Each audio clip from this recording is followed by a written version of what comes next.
I think bossy is just a word that we put on women that want to get shit done.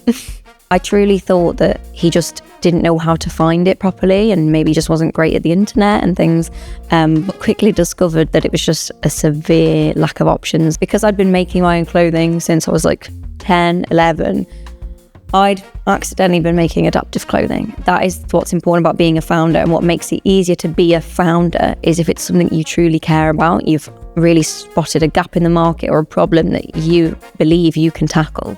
And you have to have a lot of self-belief. And, there's obviously other people out there doing similar to what I do, but I feel I do it better. Enjoy being in the process of becoming. I really didn't think I was going to get to the finals, never mind, spoiler alert, win many of them. Adaptive clothing exists, but what I'm selling and what I make is adaptive fashion. Hi everyone, welcome to the Reclaiming Bossy podcast. Today we're joined by Hanan, founder and creative director of Intotum Fashion. Stay tuned for this conversation. It's all things fashion, business, and creating products that are innovative, inclusive, and fun. I hope you enjoy. Amazing, Hanan. I'm so happy to be here with you today. Can you please start by introducing yourself as if you're speaking to someone you've never met before? Okay, my name is Hanan. I'm the founder of Intotum, which is an adaptive clothing brand, which means we make functional, comfortable, and fashionable clothing for the disabled community that makes it easier to get dressed and more comfortable to wear your clothing throughout the day. And how would you describe adaptive fashion to someone who's never come across it before? I'd say adaptive fashion is really clothing that just makes it easier. So whether that's it takes less time to get dressed, so things like swapping a button for a magnet, or it's more comfortable, so we work with stretchy and soft materials, or it's easier kind of when you need to access things. So say you have a feeding tube or something like that, often it's around your stomach and you need to access that throughout the day.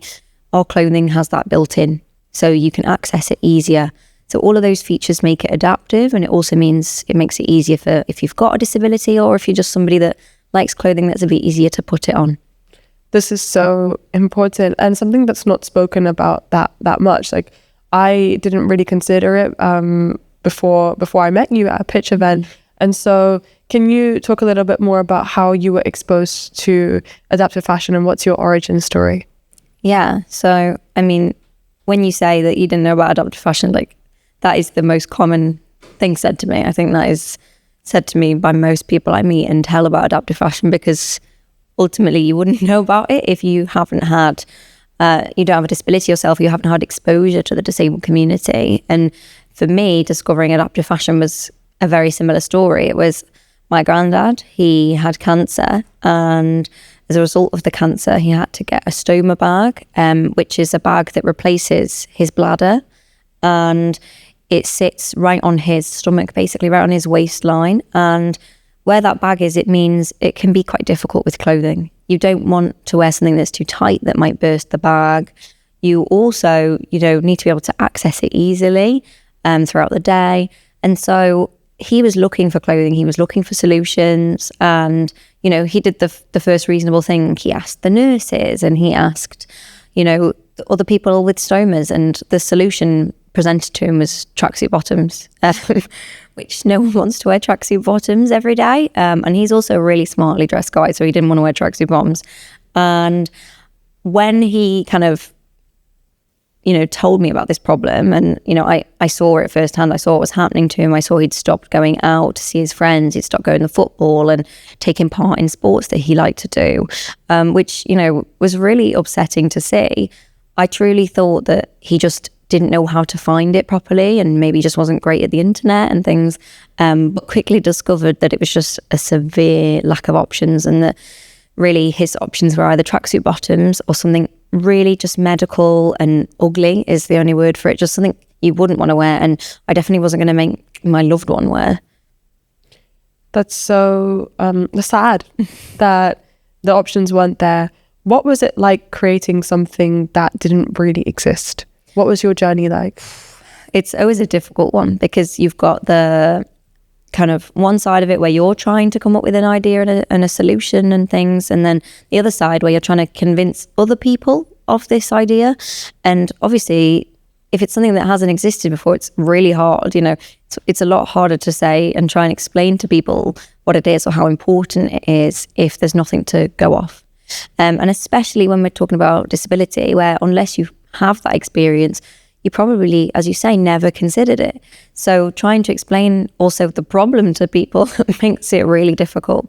But actually, for me, because I'd been making my own clothing since I was like 10, 11, I'd accidentally been making adaptive clothing. So I'd been making clothing because I didn't like the way it felt, because I'm neurodivergent myself and I don't like labels. I don't like the way materials feel. I've always been the person that kind of like touches things in the shops and goes, ugh.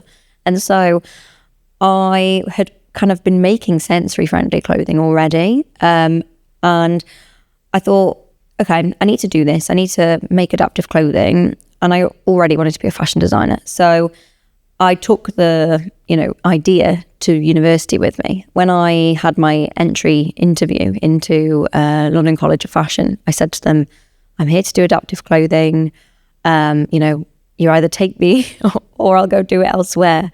And I was very upfront about that's what I wanted to do, because there's no courses in adaptive design. So I knew I was going to have to try and learn it. But I knew that the closest I could get was, like a women's wear degree or something like that. And so ultimately, I went to go study women's wear to learn everything I could about clothes, to then help me, teach myself everything I could about adaptive clothing.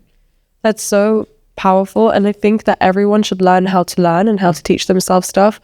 Do you have any advice for anyone who's listening and is trying to learn something that is like a new skill for them? It's a little bit daunting because they have to go and find the information from different sources and really create their own curriculum. My advice is always go talk to people. There's only so much you can learn from a book. I read all the books, I read all the articles online and, did all the research I could find. And, that obviously gave me a starting point. It meant I understood the subject, and you should definitely do that important groundwork so that when you're talking to people, you have a basis. But there was nothing that I could learn from the books that was at all comparable to what I learned when I actually started working with people. And really for me, it's always been so important that Intotum and the adaptive fashion is a co-design process, that it's something that is informed by lived experience, that other people tell me their problems and we come up with solutions together, because that creates obviously better solutions, better clothing, better fashionable options. And so I went out and started asking the people that needed the clothing. You're going to meet lots of people that will have obviously differing ideas, but the only way to actually learn is to ask. This is so true. And I think it's really important as a founder as well, like really asking your customers if it's something that they want and like what do they actually need, and really talking to your ideal personas, creating like the product market fit and all that kind of stuff.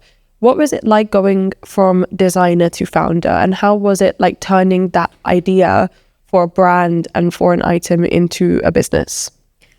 It was definitely a jump, I think is the best way to put it, because ultimately I went into making adaptive clothing to make a difference. I never imagined when I started making clothing and making adaptive that I would be a business owner. I didn't. I always wanted to have my own clothing brand. That's true. But I never at any point thought it would be adaptive clothing, because quite frankly, I'd never heard of it before. But I kind of was at a crossroads. I was making adaptive clothing, I was doing custom orders, I was doing the work. I had all of this knowledge and all of these designs, and I realized that nobody else cared. Nobody was going to hire me to be an adaptive designer. There was no existing adaptive company I could go join. And so that was it was a crossroads of, I either give up this really important thing that I can see is making positive impact for people, or I actually just do it myself. And I obviously picked the second option, because I think that is what's important about being a founder, and what makes it easier to be a founder is if it's something you truly care about, you've really spotted a gap in the market or a problem that you believe you can tackle. And you have to have a lot of self-belief. And, there's obviously other people out there doing similar to what I do, but I feel I do it better. Yeah. And that's the point. I feel I'm needed in the space because, you know, you have to truly and wholeheartedly jump into this. If you go, you know, half-assed, you're never going to be a founder. You are going to just stick at being somebody with an idea. So yeah, it was definitely a jump, but it was a necessary jump, and one I almost had to push myself into, because I knew if I played it safe, then ultimately nobody would get the clothing. And what was the point in all the work I'd put in? That is so powerful. And I think that piece of self-belief is something that's not needed just for founders, but for people in general. I think especially for founders, I'm a founder too, and I think it's the hardest part. It's not the practical stuff, it's not the admin, it's not the legal, it's not the accounting, which sucks sometimes and can be hard, but it's like the constant waves of like, am I good enough to do this? Like, why am I doing this? This is really difficult. Yeah. And so do you have any advice for anyone who's listening on how to tackle that? Is there any tricks that you use? And what would you wish you knew when you started? I think one thing that I like to do is I have a little folder on my phone called Nice Things. I have the same. And I collect like screenshots and customer messages and things like that in that folder. So like if you're ever having a wobble and you're having one of those moments where you just think, oh, maybe I shouldn't do this, or that person over there is better at it than me, like you look back at that and see, you know, the why you're doing this. And for me, a big way that I kind of stay motivated is by constantly checking in with my community. That is a big one for me. Anytime I feel like, am I doing the right thing, or is it really having the impact I want it to, or, you know, have we got enough money, you know, down to that really. I kind of try and step away from the business and actually go back to the reason I do this and go back to the community. So whether it be that we do a charity fashion show, or even just things like a content day where we've got, you know, open casted models and I bring them together and we're all just having a coffee and filming TikToks, and it reminds me what the point of it is, and really remotivates me to keep going, because you've got to be very resilient. But I would say absolutely have a sounding board, whether it be, you know, family, friends, somebody that tells you, you know, how important it is what you do. But, you know, collect little bits. There's so many things along the way, like even just emails from like when I was still at university, of lecturers going, oh, I love this design, that I like to look back at and go, oh, look how far I've come. But if there was something I wish I'd known when I was starting out, I think I wish I'd known that everybody's making it up. I think that's just a fact of life of being an adult. I really didn't know, especially starting the business like 2021. I thought everybody out there had like this secret blueprint that I would stumble across one day, and then suddenly it would just click and I'd know what to do as a business owner. But actually, every founder I speak to is just making it up. We are learning on the go. You know, of course, we look to what others have done to try and, you know, learn from it and have a bit of a path. But really, for me, I just constantly plot goals and try and, you know, hit them, every single one. And then I set new ones. And so I don't ever have a plan. I don't have a business plan. I just, you know, follow what feels right. And it's led me on the right course so far. That is really powerful. What do you believe around like this idea of the arrival fallacy, and how like setting goals, I do it too. I love it. I love having like the next hurdle to jump towards and work towards and the milestone. But how do you balance that with like feeling content and enough and okay? Because I think it can be also overwhelming that it's like the next thing and the next thing and the next thing. So how do you enjoy the journey whilst moving forward? So that's actually quite funny. So I, at the end of 2024, was sat there thinking, have I actually enjoyed this year? It was like the year of growth, you know, like behind the scenes growth. I'd say this has been our year of public growth. But for me, 2024 was really learning, a year of totally learning how to run a business. I went full time on the business. I did fashion week. I released my first collection and then my second one. I did so much that I was like, oh my God, have I actually stopped and enjoyed any of it? And I was really reflecting on what I wanted to do, and that was enjoy it. And so I actually made my screensaver. It says, enjoy being in the process of becoming, because that's something I keep looking back on and trying to force myself to stop and reflect.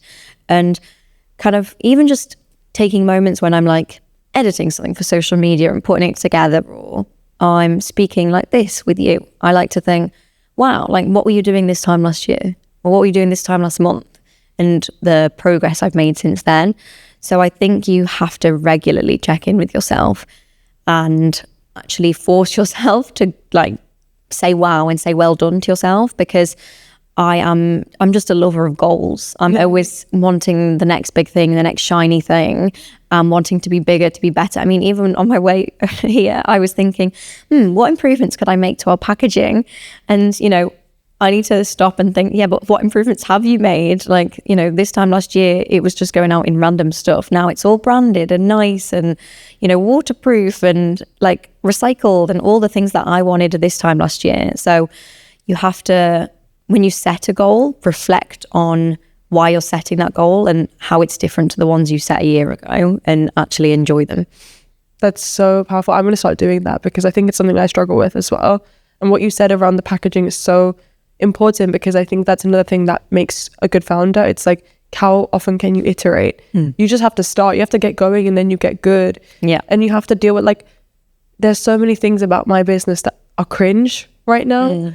But you just have to like sacrifice doing that and then get better while you learn, while your resources, your how budget gets bigger. Yeah. The money that you have to pour into it, the experience that you have to pour into it, the team that you have to pour into it. So do you have any advice on how to grow that how budget and how you did that and how you went from an idea that you had into this super professional established brand?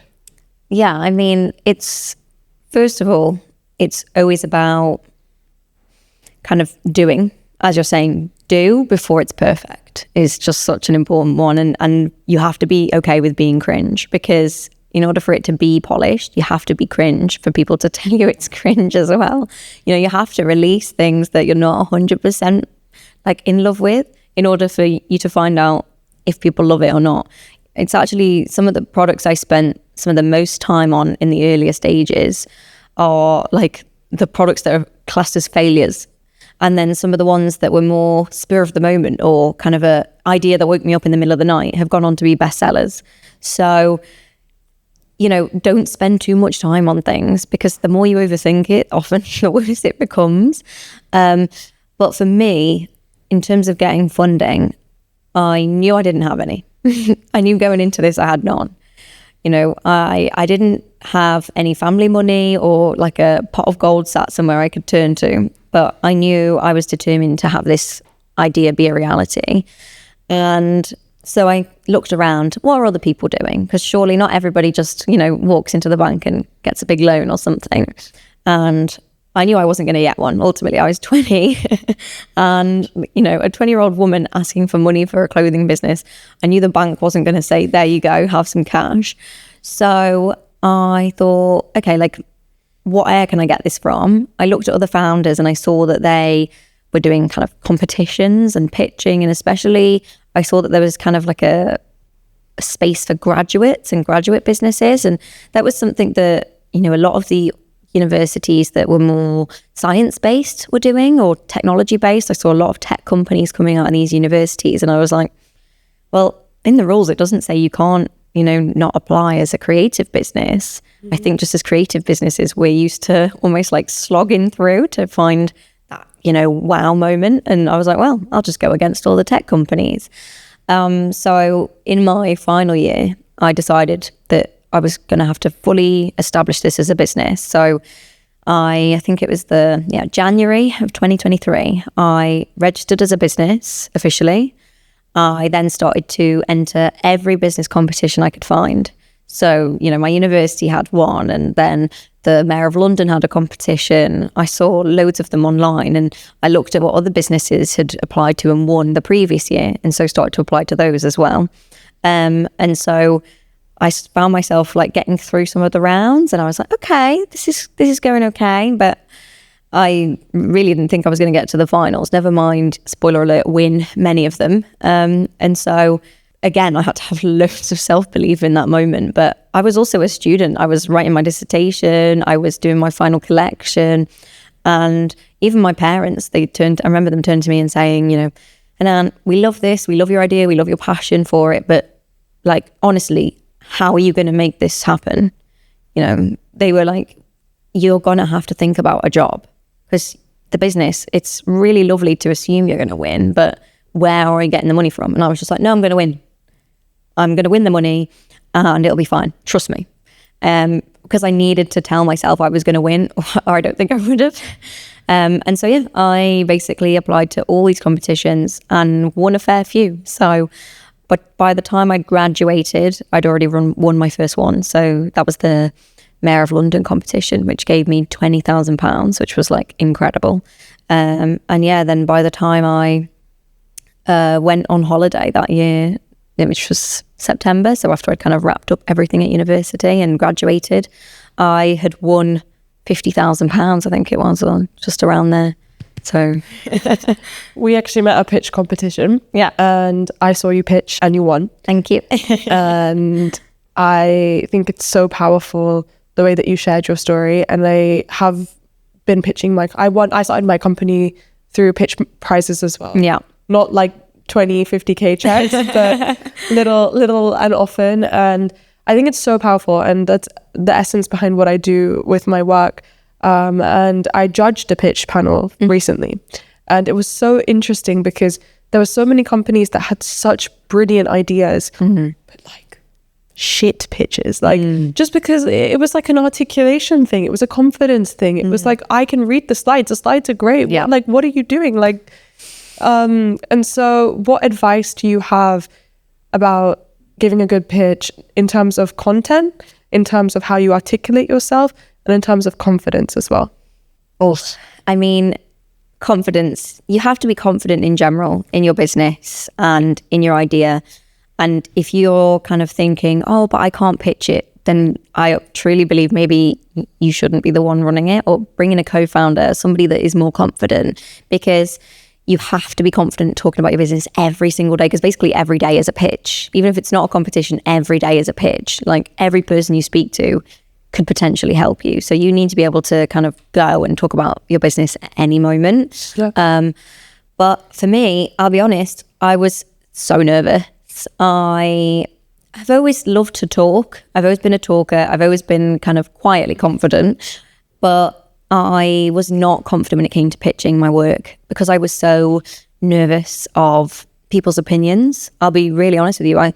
Because I'd had negative things said to me by people. I'd had, people tell me that disabled people don't need fashion, or that I was overcomplicating things, and that, I didn't necessarily have that support on, when it came to actually making and creating the pieces whilst I was at university. There was some cool advocates there that loved what I did, but there were lots of people that didn't really see what I did as important and misunderstood it.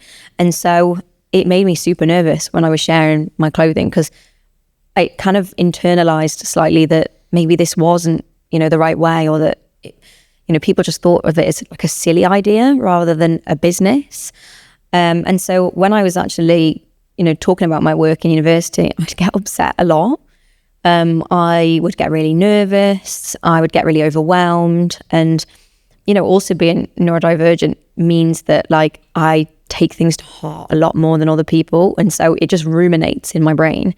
And so I had to get over that, basically. I had to really get over that and really dig deep in order to pitch. And for my very first pitch, which was the Mayor of London one, I'd not really, I'd not shown anybody the pitch. I think I might have phoned my mum and done it on the phone with her, but nobody had really seen me do the pitch all the way through. I actually had walked out of the pitch practice session for that Mayor of London competition because I was so nervous, and there was people all pitching around me in teams, and I was the only solo founder in the room of the practice. And yeah, I just assumed I was going to lose, I'll be honest with you. And so on pitch day, I just was like, you have to give it your all. Like my mum's always said to me, do the best you can do, and that's all you can do. Because I knew I'd be really disappointed in myself if I hadn't done the best. Whereas if I'd done my best and still not succeeded, then that's, I tried my best.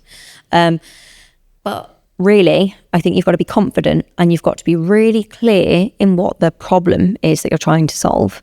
And that's something that you probably picked up on when you were judging, is so many people overcomplicate what their business is about. You've got to have an elevator pitch. You know, I could talk for days about adaptive fashion, but I can also simply say it's clothing for the disabled community. You know, it's clothing that makes it easier to dress. You have to be able to articulate idea simply, succinctly, and then you've also got to show how you are the solution and how you're the best solution out there. Because adaptive clothing exists, but what I'm selling and what I make is adaptive fashion. And so there's a clear distinction there, you know. Nobody wants boring medical clothes. Nobody wants to feel like crap. I've got the solution. And that was something I could show really clearly. And I also had products, you know, that I'd sewn in my room, that I'd been pattern cutting on the kitchen floor. I had stuff to show, which makes a massive difference. But for me, and my kind of top tip that I always say to people is, you win it in the question time. I think so many people underestimate how important the question time is. And every single pitch, even if it's not a competition, if it's just pitching to an investor, there's a question time. And I think so many people get so stressed about the actual pitch section and learning the lines and keeping in time that they forget that they're then going to be asked, you know, 10 questions about their business that they need to know the answer to. And I always say, well, you should know the answer. If you're running the business day to day, you should know that business inside out and you should know the answer. And be honest. I'm always very honest in my question times. You know, I don't pretend that my business doesn't have things that are in development or things that we could do better. And so I explain that.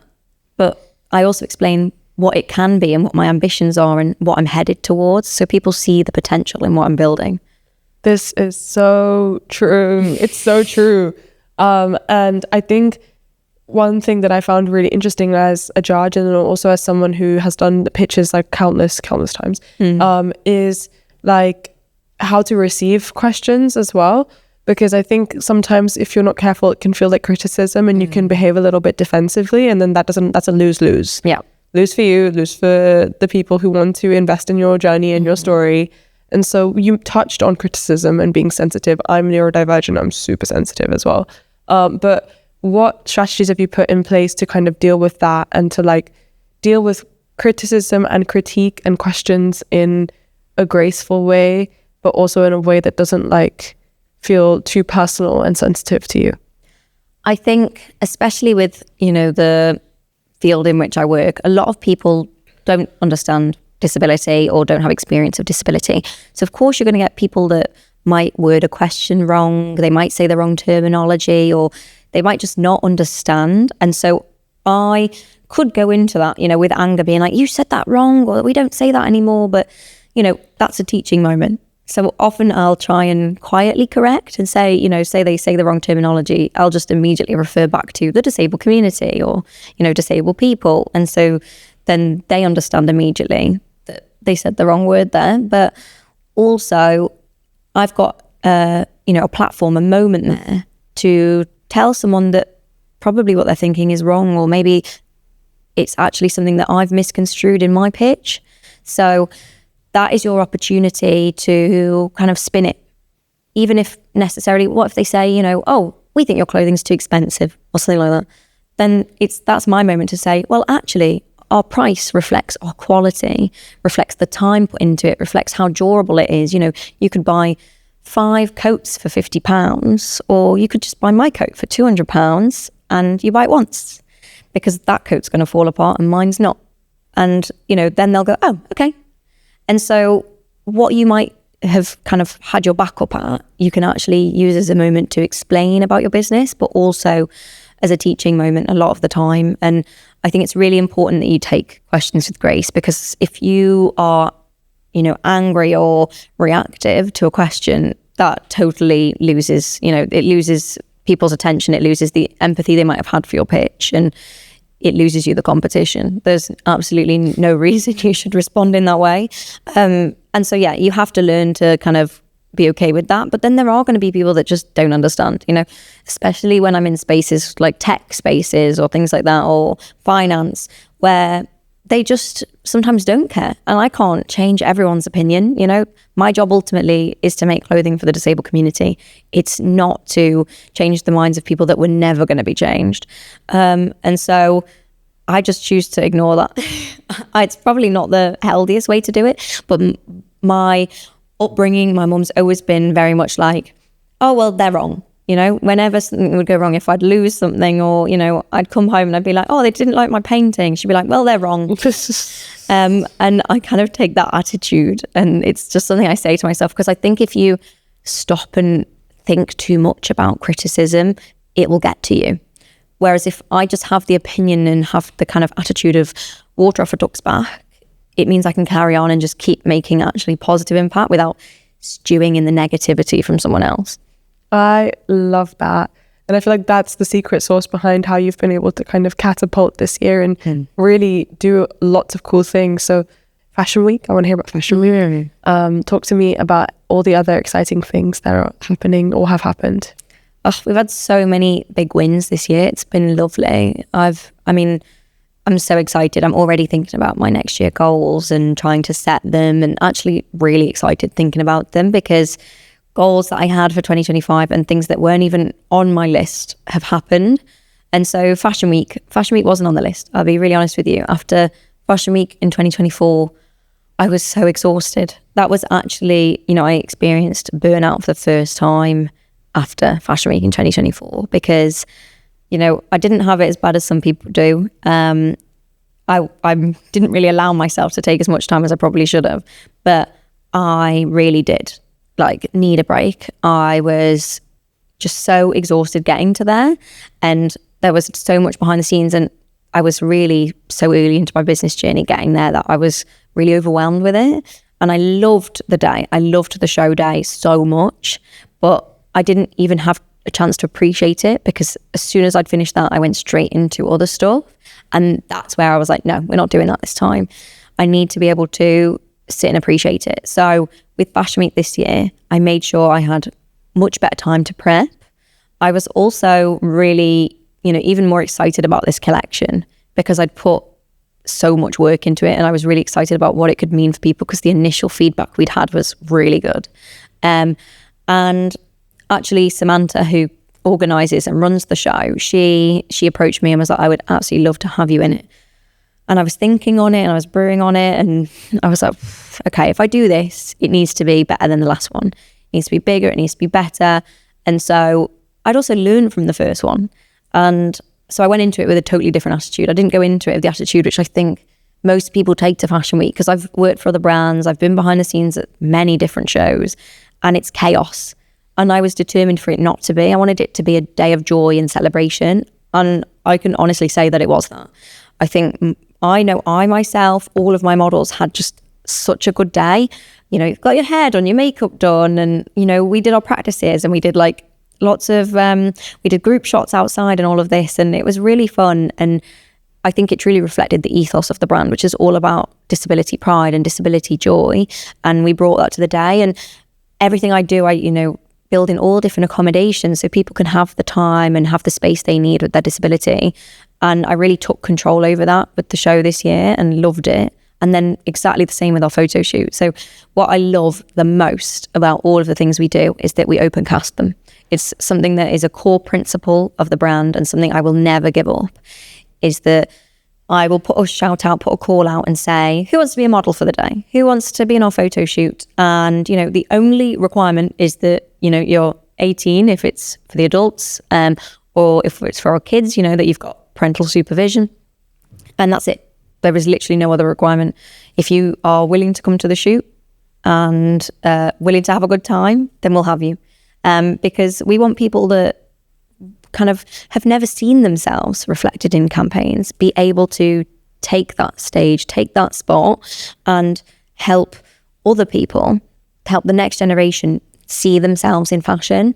And so I love it. We had our open casting open for, I think, less than a week. We had to shut it early because we got so many applications. I knew we could only have 5 models, and we had 200 applications. I was like, we need to shut this because I actually need to go through all of the applications. And yeah, it was lovely. We had just the best day. We had so much fun on set. We, got all the photos and more. And that's what I really like to do is, you know, I'm very open and honest with people and I say, we don't retouch anything. We don't, you know, fake anything. We're not trying to get you to create a scene. We just want you to actually enjoy your time on set and we'll capture that. And I think our campaigns and our photography and our clothing, it reflects the fact that, you know, nothing about this is engineered, you know, apart from the innovations. Everything else is an honest and truthful reaction to people finding clothing that works for them. So I love it so much. I love the show. I love the shoots. And, you know, we've had lots of wins in terms of the business side. Tell us about that. Oh, so many wins when it came to business. A big thing for me was we'd had lots of feedback of our first collection, really positive feedback. We'd sold out a lot of the pieces. But there were so many things I wanted to do. I wanted to increase our sizing. I wanted to make pieces from even better quality materials. I wanted to, you know, simple things like add a hood to the coats. And I knew that all of that requires cash and lots of it. And that initial, you know, great injection of cash that I'd got from the pitching competitions when I was a graduate, I'd mostly, you know, spent on running the business and hiring my first staff and creating that collection. So every single penny that we make, we put into development. At the moment as a business, that is our ethos. You know, there is things I could probably spend on, but I prioritize developing new pieces over just, you know, marketing or making more stock. So I was like, okay, how am I going to make this happen? And again, my parents and all the people were like, okay, well, how are you going to do it? I understand you've got these great ideas, and I was like, it's fine, I'll win things, don't worry. I'll make it happen. I'll find a way. So again, I turned to the pitching competitions where I met you. I applied to lots of them. And I was, you know, I saw the NatWest pitch competition. And I remember seeing it and thinking, damn, that's a lot of money. £70,000. Imagine if I won that. Like, that would change the business. And I remember when I saw it, and I don't think applications were open yet, and it was just like a landing page that I'd seen from another business owner. So I still applied, obviously. And again, spoiler alert, I won. She won. So that was excellent. But that was really like the biggest sum of money I've ever won. I mean, the biggest sum of money I've ever seen written down. And, you know, seeing that in your bank account is like a wow moment. But it also meant I could finally press play on everything that I'd been developing, because I didn't stop running the business at any point.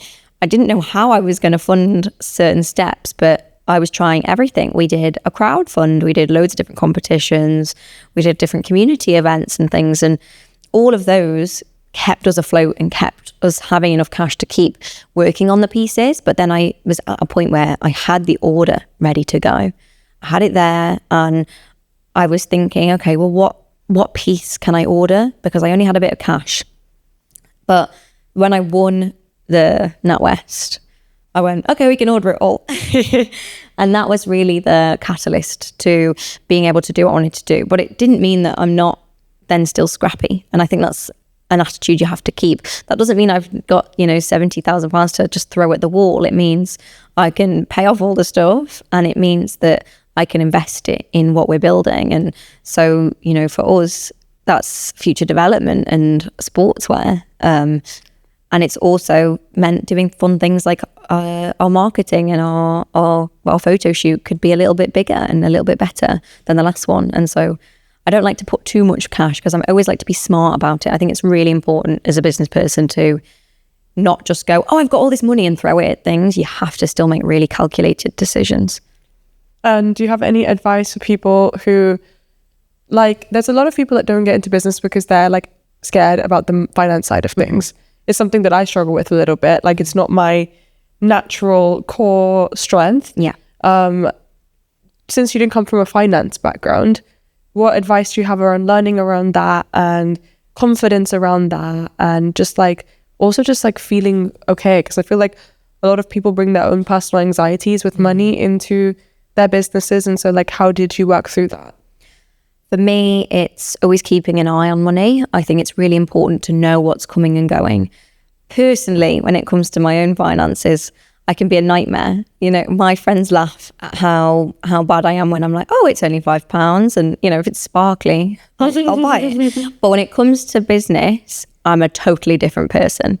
When it comes to the money in the business, I know every penny where it's going, and I plan and I budget everything a year out. And so any decision I'm making is based on where I am exactly a year from today.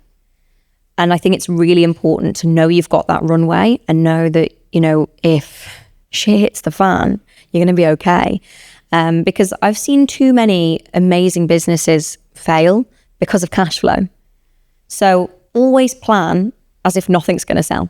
That's truly how I plan it. I say, okay, any profit we make, any sales we make is just, wow, okay, great, added bonuses. I plan our finances based on nobody ever buying anything, because that way I know that we can afford to do all of the things I've planned. And then when we actually obviously generate revenue and generate sales, that means that we can do the fun stuff, the stuff that necessarily wasn't in that original budget.